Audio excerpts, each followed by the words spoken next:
Hola, bienvenidos al video tutorial repaso sobre los seres vivos.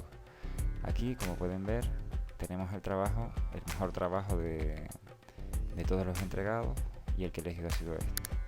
En este video tutorial vamos a hacer un repaso de lo que hemos aprendido. En primer lugar, bueno, aparte de ver una serie de vocabulario en inglés y español, hemos visto que todos los seres vivos, all living things, are made up of cells. Todos los seres vivos están hechos de células. La célula, además, es la unidad más pequeña que es capaz de realizar las funciones vitales. A cell is the smallest unit that is capable of performing like functions. Aparte de esto, hemos visto que hay dos tipos de células. Las procariotas, que solo tienen una membrana y el ADN o material genético dentro del citoplasma. Y las eucariotas, que tienen orgánulos, el ADN está dentro de un núcleo, etcétera, etcétera. Dentro de las eucariotas vimos también que están las células animales y las células vegetales. La diferencia es, por ejemplo, que las plantas, las vegetales, tienen cloroplastos, un orgánulo que no está en las células animales. Y aparte tienen pared celular. Vamos a seguir repasando. En esta actividad vimos que en las eucariotas está la célula animal y la célula vegetal. En la animal pues tenemos en este dibujo núcleo, membrana y citoplasma, aunque faltan orgánulos. Y en esta de aquí al lado tenemos núcleo, membrana, cloroplastos y una gran vacuola. Pues vimos también que algunas funciones, por ejemplo, la voy a decir en inglés. The nucleus controls all the activities and contains DNA. The cytoplasm is the site of chemical reactions.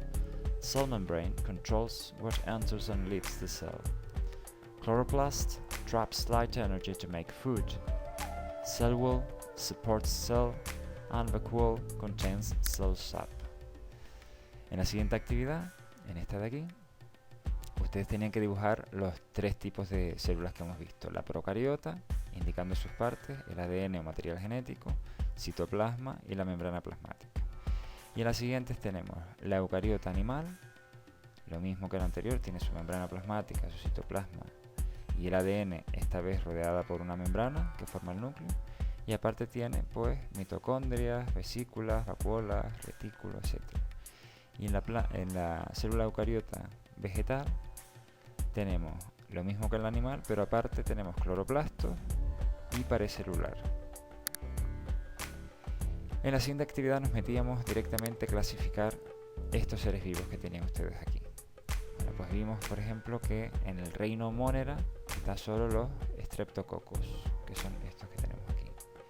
En protoctistas tenemos algas, amebas y paramecios. Aquí tenemos el paramesio, la ameba y el alga. En el reino fungio o el reino hongos tenemos el champiñón y las levaduras. Vamos a buscar el champiñón. Las levaduras las tenemos aquí y este sería el champiñón o seta. En el reino plantas tenemos el maíz y el roble. Aquí tenemos el roble y el maíz, que lo tenemos justo aquí.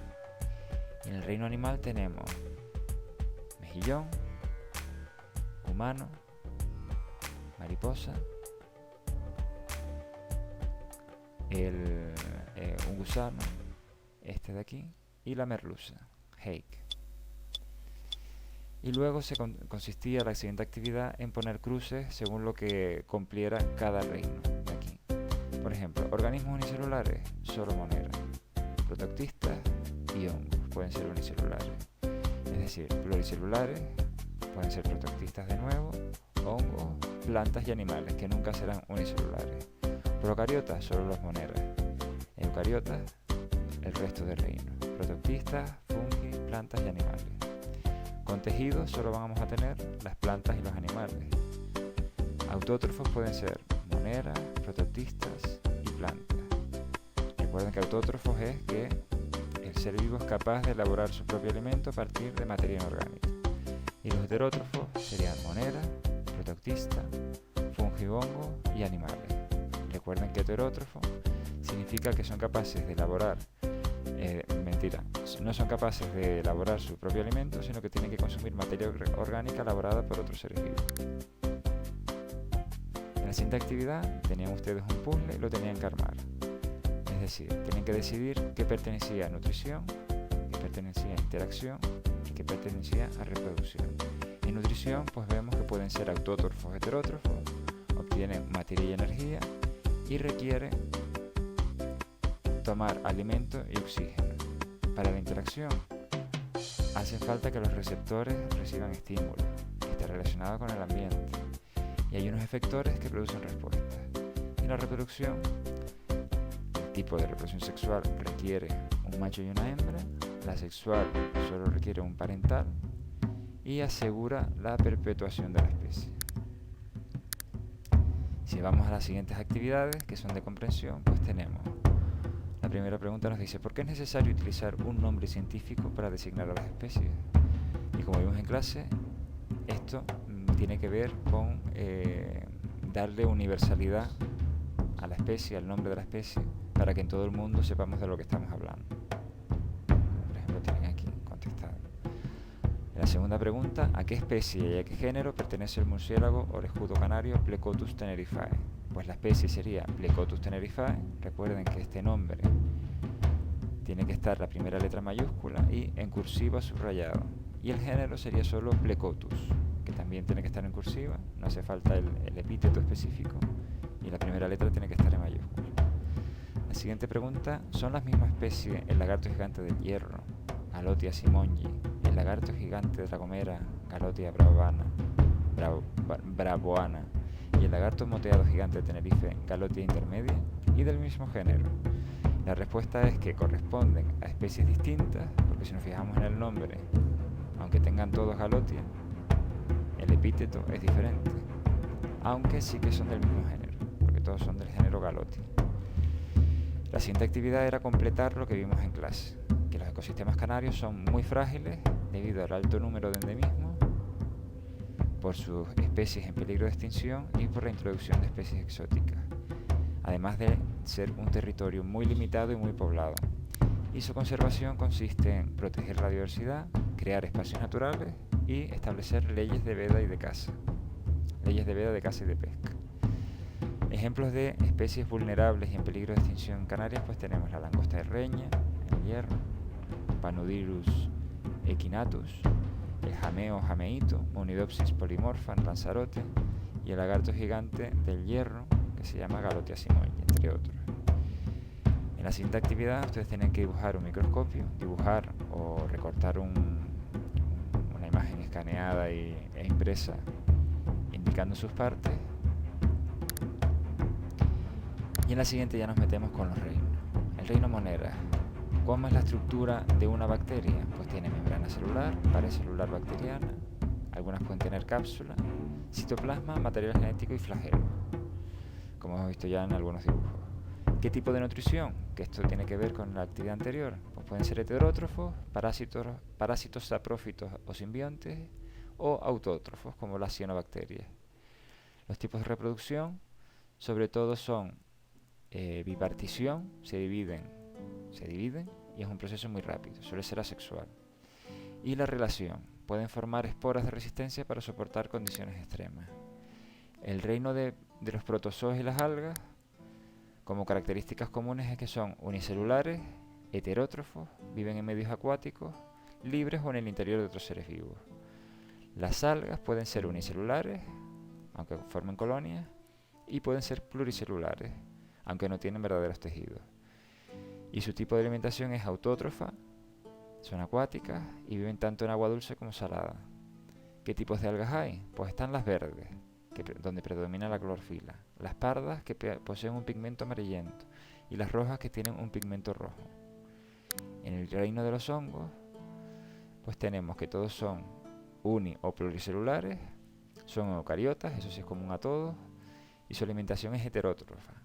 Suelen ser saprófitos, es decir, que viven en materia en descomposición, o parásitos, viven a costa de otros seres vivos.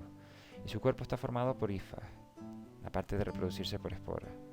¿Cómo se clasifican? Pues tenemos las levaduras, que son unicelulares, algunas son parásitas, y otras se usan para elaborar alimentos como el pan, la cerveza, etc. Después tenemos los mohos, que son subpluricelulares y suelen ser parásitos, aunque algunos se dedican a descomponer, es decir, son saprófitos. Y tenemos los hongos que forman setas, son pluricelulares, algunos son comestibles y otros son venenosos. Aquí, por ejemplo, tenemos una seta. el reino animal tenemos por una parte los invertebrados, donde tenemos poríferos, platelmintos, anélidos y nemátodos, que son gusanos, celenterios y equinodermos. Después tenemos moluscos y artrópodos, que ya veremos. En el caso de los poríferos, vemos que son acuáticos, tienen forma de saco, están formados por poros compuestos están formados por poros o canales y se regeneran fácilmente. En el caso de los gusanos, platelmintos, anélidos y nemátodos, tienen simetría bilateral, su cuerpo es blando y carecen de esqueleto. En los celenterios, las medusas, por ejemplo, son acuáticos, tienen simetría radial, es decir, si la miramos de arriba podemos establecer varios ejes de simetría, y suelen tener tentáculos, suelen ser carnívoros, y los tipos son pólipos y medusas. Y en el caso de los equinodermos, no tienen cabeza diferenciada, tienen un aparato ambulacral para desplazarse y respirar, y suelen ser carnívoros, son carnívoros. En el caso de moluscos, pues tenemos los gasterópodos, que son herbívoros, tienen una concha y su desplazamiento es despacio, es lento. Los bivalvos, que suelen ser herbívoros, con dos conchas y fijados al sustrato.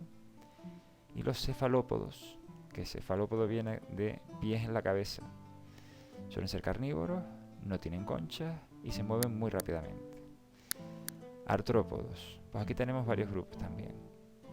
El primer grupo son los insectos, que tienen 6 patas y tienen 3 partes del cuerpo: cabeza, tórax y abdomen. En el caso de arácnidos, tienen 8 patas y 2 partes: cefalotórax y abdomen. Y los crustáceos tienen 10 patas y 2 regiones, que son el cefalotórax y el abdomen. En el caso de miriápodos, tienen muchas patas, localizadas en los diferentes segmentos de su cuerpo. El número de partes del cuerpo tiene la cabeza y muchísimos segmentos. Vamos ahora a ver los vertebrados. Los vertebrados tenemos los pájaros, que tienen plumas y alas y depositan huevos con una concha dura. Los reptiles tienen una piel seca, depositan huevos y todos tienen extremidades. Suelen tener extremidades. No todos, perdón. Suelen tener extremidades, como por ejemplo la serpiente. Mamíferos. Ellos tienen pelo o piel y dan a sus crías leche, la leche materna. Los peces, todos viven en el agua, respiran usando branquias y sus cuerpos están recubiertos de escamas. Los anfibios pueden vivir en la tierra y en el agua, suelen reproducirse en el agua y su piel es suave. Los mamíferos están repetidos, anfibios están repetidos. Los pájaros ya lo dijimos, y los reptiles. Esto tiene que ver con la actividad anterior, que había que decidir de los dibujos a qué grupo pertenecía. Y en el reino de las plantas pues tenemos, según el tipo de tallo, tenemos hierba, arbustos y árboles. La clasificación científica sería briófitos, helechos, gimnospermas y angiospermas. Según el tipo de nutrición tenemos absorción a través de raíces, transporte de agua y minerales a través de los vasos que recorren sus troncos y tallos, órganos como las hojas donde se realiza la fotosíntesis, y por el tallo también se transporta moléculas orgánicas, resultado de la fotosíntesis.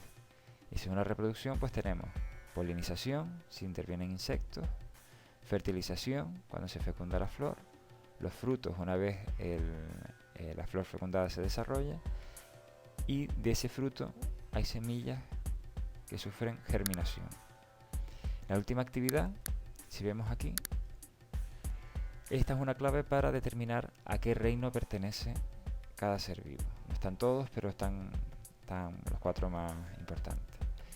En la primera dice, ¿Is it green or does it have green parts? Es decir, ¿es verde o tiene partes verdes? Y vemos, si es sí, hay que ir al punto 2, y si es no, hay que ir al punto 3. Si fuera que sí, la respuesta, lo siguiente que nos pregunta es, could be a plant or a protoctist, or blue-green bacteria. Es decir, que puede ser o una planta o un protoctista, o una bacteria verde azulada. Make sure that the green is really part of the organism. Es decir, asegúrate de que lo verde que ves es parte del organismo y no se trata de un organismo que es transparente y se comió algo verde. An animal might have eaten something green, for example. Lo que acabo de decir. Aquí tenemos dos opciones otra vez. Single celled, es decir, una sola célula, pues hay que ir al punto 4. Y si es multicelular, se trata de una planta. Y dejamos aquí la clave. Bueno, vamos a ir al punto 3, donde nos mandó antes. Aquí podemos leer. Could be a monomer, bacteria, protist, fungus or animal. Es decir, puede ser una bacteria, un protista, un hongo o un animal. Descartamos las plantas ya. Si solo tiene una célula, single celled, hay que ir al punto 4. Si es multicelular, hay que ir al 5. En el 4 nos dice, could be a monomer or a protist. Can you see any detail inside the cell? Es decir, puede ser un monera o una protista, y nos pregunta si podemos ver algún detalle dentro de la célula. Nucleus, organelles, etc. Núcleos, orgánulos, etc. Si la respuesta es sí, pues es un protista. Si es no, es un monera. Y debería ser muy pequeño. Vamos al punto 5, que nos mandó en el apartado anterior. Nos pregunta, nos dice, Animalia or fungi. Is it moving? Nos dice que puede ser uno de las dos, animal u un hongo. Nos pregunta si se mueve. Si la respuesta es yes, se trata de un animal. Y podemos leer, structure should be complex. Feeding activity may be obvious. Es decir, suelen tener una estructura compleja y se observa una actividad alimenticia. Y si la respuesta es no, se trata de un hongo. En la última actividad tenían ustedes que elaborar una clave para el grupo de seres vivos que hemos visto. En clase yo les expliqué los artrópodos, por ejemplo. Ustedes tienen que hacer cualquier otro menos artrópodo. Aquí tenemos una muy sencillita, muy válida, para vertebrados. Nos pregunta, does it lay eggs? Yes and no. Si la respuesta es yes, si depositan huevos, pues hay que ir al punto 2. Si la respuesta es no, hay que ir al punto 2. Vamos al 2. Nos preguntas, has it got wings? De nuevo, yes or no. Si la respuesta es sí, se trata de un pájaro. Si la respuesta es no, es un reptil. Bueno, vamos al punto 3, que nos pregunta si tiene pelo o piel. Has it got fur or hair? Si la respuesta es sí, es un mamífero. Si la respuesta es no, hay que ir al punto 4. Y en el 4 nos dice, has it got scales? Yes, it's a fish. Es decir, si la respuesta es sí, es un pez. Si la respuesta es no, es un anfibio. Esta clave es muy sencilla y la doy por buena porque es la primera vez que la damos, pero se podría hacer mejor. En caso veremos que se puede hacer más completo. Bueno, pues hasta aquí el video tutorial sobre seres vivos, lo que han aprendido ustedes. Espero verles en la próxima. Hasta luego. See you.